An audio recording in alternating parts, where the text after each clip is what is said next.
Hello friends, आपण को ये वीडियो को स्वागत जनाऊँगी। आपण को ये वीडियो रे मु कहिबी सुभद्रा योजनार टंका आपणकर आसीची कि नहीं, किपरि आपण माने आपणक मोबाइल माध्यम रे चेक करि परिबे। आपण माननकु बैंक दौड़िया को पड़िबनी। आपण निज मोबाइल माध्यम रे आपणकर सुभद्रा योजनार टंका आसीची कि नहीं चेक करि नै पारिबे। एहार प्रोसेस कौन रही है, आपण किपरि करिवे, मु आपण माननकु एबे गोटी गोटी करी पूरा स्टेप बाय स्टेप सब किछि कहिबी। जदि आपण निज मोबाइल माध्यम रे सुभद्रा योजनार टंका आसीची कि नहीं चेक करिया चाहूँचंती, तेबे आपण वीडियो को आग को देखंतु। आपण जदि सुभद्रा योजनार आवेदन करिसंती, आपणकर टंका आसीची कि नहीं आपण चेक करिवे किपरि एहा विषय रे भाबुचंती, तेबे आपणकर जो स्मार्टफोन रही से स्मार्टफोन माध्यम रे आपण निजे आपणकर बैंक अकाउंट को टंका आसीची कि नहीं चेक करि पारिबे। आपणकु बारंबार चेक करिया को हेले बैंक जिबा को पड़िबो नाही। एबे चलतु मु डेरी न करी आपण माननकु यथाशीघ्र यही प्रोसेसटी कौन कही दउची। आपण निजे आपणकर मोबाइल माध्यम रे चेक कर नहीं पारिबे आपणकर सुभद्रा योजना जो 5000 टंका मिलिया कथा से टंका आसीची कि नहीं। देखंतु मु आपणक सामने एक ऑफिशियल वेबसाइट बाहर कर रखी। यही वेबसाइट रो ना होची direct benefit transfer DBT portal. एटा गवर्नमेंट पोर्टाल रही, गवर्नमेंट ऑफ इंडिया रो पोर्टाल। ए देखंतु यह सर्च कर दिंतु dbtbharat.gov.in। यही वेबसाइट को प्रथम पलि आसबे। वेबसाइट रो लिंक मध्य आपन को डिस्क्रिप्शन बॉक्स रे मिल जिवो। आपन सेठु जाई डायरेक्ट यही वेबसाइट को आसी जिबे। यही वेबसाइट को आसिला परे जदि आपणकर एही भली इंटरफेस आसुनी, तेबे आपन को साइट रे दिया जाइथिबा जो 3 डॉट रही एठी क्लिक करी एठी आपण माननकु जो डेस्कटॉप साइट ऑप्शन देखौची एही ऑप्शन ऊपर क्लिक कर देबे। एठी क्लिक करदेले आपणकर डेस्कटॉप मोड ऑन हो। आपण को कंप्यूटर रे जो भली देखा जिबा कथा मोबाइल रे सेही भली देखा जिवो। देखंतु एही भली आपणकर जेतेबेले आसी जिवो, आपण एठी कोन करिवे, आपण को एठी डॉक्यूमेंट ऑप्शन ऊपर क्लिक करिया को पड़िबो। देखंतु एठी लाइन बाय लाइन लिखा आइछि home about us DBT scheme state and UT ranking DBT cell multimedia document. ए डॉक्यूमेंट ऑप्शन ऊपर क्लिक करिवे।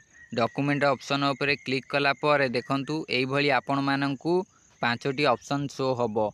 देखंतु एठी 5टी ऑप्शन शो हो जाउची। एठी आपण माने सेकंड नंबर ऑप्शन ऊपर क्लिक करिवे। सेकंड नंबर ऑप्शन ने कोन रहिछि डीबीटी पेमेंट्स। ए डीबीटी पेमेंट्स ऑप्शन ऊपर आपण क्लिक कर देबे। एबे मु क्लिक कर देली। देखंतु डीबीटी पेमेंट ऑप्शन ऊपर क्लिक कला परे एही भली इंटरफेस टी आसी गला। एठी देखंतु एबे कोन करिवे, एही भली जेतोले आसी जिवो एठी आपण मानकु डीबीटी पेमेंट्स रे बहुत प्रकार ऑप्शन देखौची। देखंतु citizen corner bank account and DBT beneficiary एही भली बहुत प्रकार सब ऑप्शन रही एठी। एठी आपण मानकु कोन करिया को पड़िबो। देखंतु प्रथम जो ऑप्शन टी रही सिटीजन कॉर्नर, ए सिटीजन कॉर्नर ऑप्शन ऊपर क्लिक करिया को पड़िबो। एठी आपण मानकु आउ 5टी ऑप्शन देखौची। Find nearby bank, check your IFC code, ता तले लिखिछि 3 नंबर रे now status of DBT payments. आपणकर डीबीटी रे पेमेंट्स आसीछि कि नहीं एठी चेक कर नै परिबे। देखंतु now status of DBT payments option ऊपर एठी क्लिक कर देबे। आपणकर डीबीटी माध्यम रे को पेमेंट गुडी को आसीछि आपणक अकाउंट को एहा आपण चेक कर नै परिबे। आपणकर ए जो सुभद्रा योजना टंकाटा एटा मध्य डीबीटी माध्यम रे आसीथिबो। एटा मध्य डीबीटी माध्यम रे आसीछि। एठी आपण माने देखि नियंतु आपणकर टंका आसीछि कि नाही। जो पीएम किसान योजना, कालिया योजना ए सब टंका मध्य डीबीटी माध्यम रे मिलुछि। से सबरो डाटा मध्य आपण एठी चेक कर नै परिबे।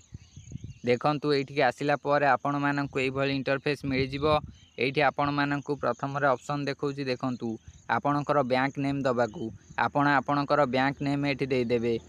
बैंक नेम आपणकर जो बैंक रे अकाउंट खोलिचंती, एसबीआई हो, इंडियन बैंक हो, जे कोनोसी बैंक रे आपण अकाउंट खोलिचंती से बैंक रो ना एठी दे देबे। देखंतु मु धर इंडियन बैंक रे खोलिछि, मु इंडियन बैंक एठी खाली केवल इंडियन लिखि देली, से एठी सजेस्ट कर दबो Indian bank, Indian south Indian bank, Indian overseas bank, एही भली सबू ऑप्शन गुडी को दे देला। आपणकर एथि मध्यरु जोटा होइथिबो आपण सिलेक्ट कर देबे। धर आपणकर स्टेट बैंक रे, तेबे आपण स्टेट बैंक सर्च कर देबे। आपणकर स्टेट बैंक रो आसी जिवो एसटीएसटी। स्टेट बैंक रो आपणकर आसी जिवो। स्टेट बैंक रो आसिलानी एसबीआई सर्च करिबा। SBI देखंतु स्टेट बैंक लिखिदेला पर स्टेट बैंक ऑफ इंडिया रो बैंक नेम टी प्रथम रे आसी जाइए। ये आपण मैंने क्लिक करदे आपणकर जो बैंक नेम हो आपण सर्च करदे आपण अधा अधि लिखला पर आपण को मध्य सजेस्ट आसीजिवो से बैंक नेम गुड़िक आपड़ से सिलेक्ट कर नहीं पारे। यापर आपण को ऑप्शन देखा एंटर अकाउंट नंबर आपणकर पासबुक रही बैंक रो जो पासबुक मिली से पासबुक रे अकाउंट नंबर रही से अकाउंट नंबर को ये लिखे प्रथम ये जो बॉक्स टी लेची एंटर अकाउंट नंबर बॉक्स से बॉक्स रे आपणकर अकाउंट नंबर टी को एंटर करदे आपणकर पासबुक रे जो अकाउंट नंबर रही से पासबुक रु अकाउंट नंबर देखिकी ये लिखिदेवे।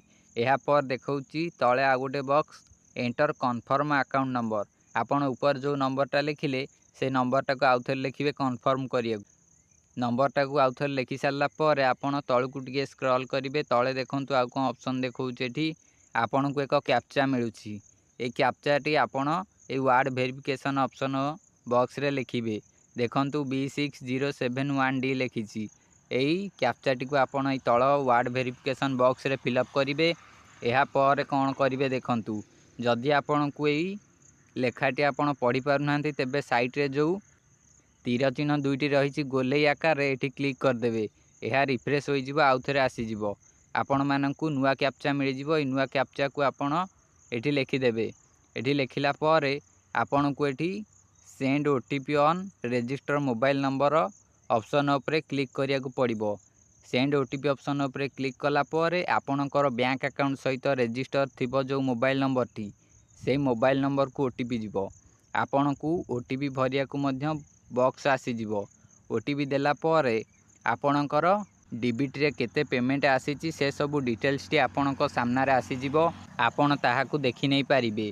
देखंतु एठी ए जो send OTP on register mobile number option रही ये आपण मैंने क्लिक करेंगे आपणकर रजिस्टर थिबा मोबाइल नंबर को OTP आसीबो OTP दबापाई आपणक सामना रे एक बॉक्स मध्य आसीबो से OTP को भरिदेवे।